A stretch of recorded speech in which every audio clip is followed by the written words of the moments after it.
producer. Oh na na na, T-Flow. Watch them style again. Life I see easier, we shan't and I. Even them a block my way. I will never give up, just keeping my head high. I got till last year. I want you to know one thing, my friend. Obstacles them come and go. Brother, don't be afraid. Tamba uchi pizza gunge laita. Tanga chika wa mauri fighter. Sita wanje. Urgona nini, urgona iwewe. Pakutwaka keshini, titori asa lapenda muchiki. Pakuda action, tamba waka focus kuita kunge kamera. Semulume sama sese Pachingo pesa hapa uchidikitira Pande njai pinda pese Pangwe nyutura pangwe wachinja makira I want you to know one thing, my friend. Obstacles them come and go.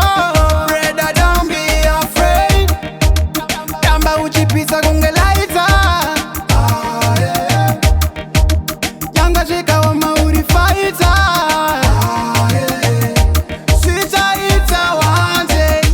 T-Flow vakabakisa sikwenyare mangoma vana makavese aiwanga vatsve vapakurire knowledge vachakuti musona yavanosasa aivaosanzve ndoramba ndichishanda mundima vanakirwa vakuti Mr. Farmer ndoramba ndakabaka ndimbodzima chandinoda kuisa mari muchikwama one thing, my friend.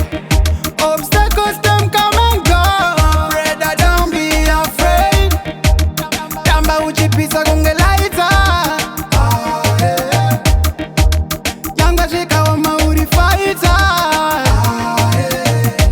Sita wanje. Urgona nini, urgona iwewe. Pakutwaka keshini, titori asa lapenda muchiki. Pakuda action, tamba waka focus kuita kunge kamera.